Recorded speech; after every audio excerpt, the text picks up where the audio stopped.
After the stand-up is complete and the team leaves the room, Alan takes Louise aside. "That was a great first daily scrum," he says. "You did a great job explaining the format and keeping things on track. But may I share a few tips that will help you as the Scrum Master ensure that the team is getting the most out of this meeting every day?"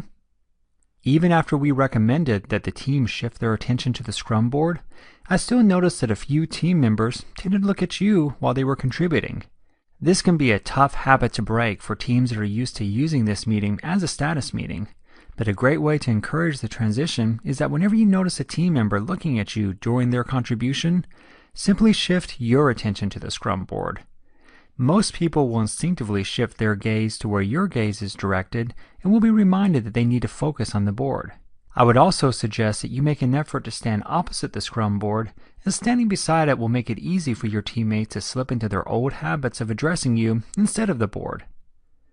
Next, even though you're technically not required to attend the daily Scrum, I would suggest that you make a point to attend them all for the first few weeks. This will help you ensure that this meeting is happening effectively and that the development team is respecting the time box. Plus, one of your primary responsibilities is to remove impediments from the team, but the team may not feel comfortable approaching you with impediments at first, so you'll need to be at the daily Scrum to listen for any that happen to come up. But once you're confident that the development team is holding the meeting effectively, I would make an effort to start skipping a few just so the development team doesn't become too dependent on you facilitating the meeting for them. And since I mentioned that removing impediments is such an important part of your responsibilities as a Scrum Master, let's spend a little bit of time discussing how you can be the most effective at that.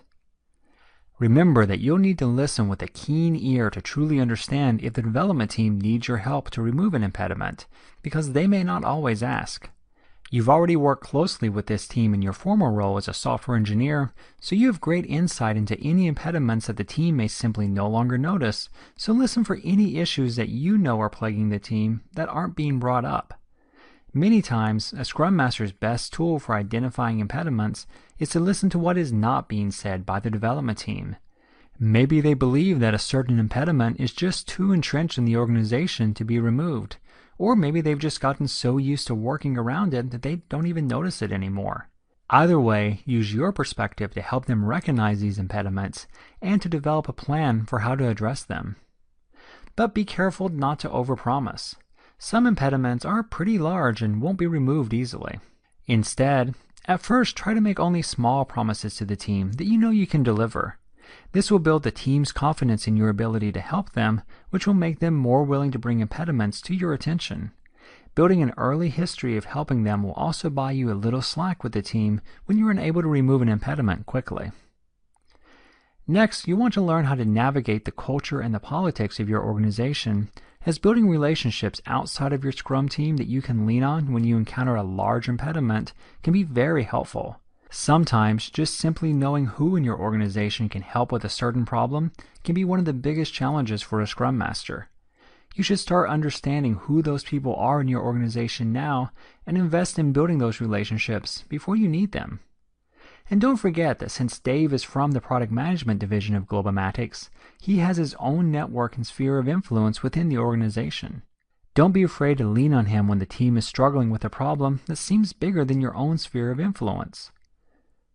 Since product owners are often from a different part of the organization than the Scrum Master, they can bring different resources to bear than others on the team. And finally, pick your battles. Always be investing in your relationships throughout the organization, and don't burn bridges simply to remove a minor impediment if you think you may need those bridges later. Ken Schwaber, one of the co-creators of the Scrum framework, is famous for saying, "A dead Scrum Master is a useless Scrum Master." No matter how much you may want to help your team and remove anything that's in their way, remember that if you burn all of your bridges in the organization doing so, then you probably won't be around to help them at all.